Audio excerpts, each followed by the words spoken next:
It's not a pretty sight. Last store closed at Summit Place Mall years ago, and abandonment is taking a growing toll there. Residents and businesses nearby are wondering just how long it will be allowed to simply fall apart and decay. Yeah, talks about the site's future have apparently stalled now, and 7 Action News reporter Jane Park tells us people in Waterford are anxious for some answers.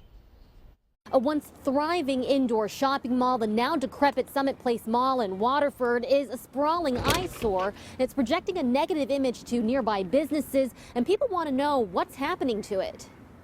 With pools of water, tall grass, and flocks of geese, the long-abandoned parking lot of the Summit Place Mall along Telegraph has all the makings of an urban ecosystem. But take it from the residents. Waste.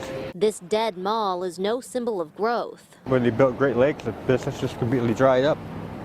And the economy didn't help either. Pontiac resident Marshall Heinisch remembers the mall in its glory days. He worked here as a young man, but today he sees sign after sign of a bygone era on his daily walks.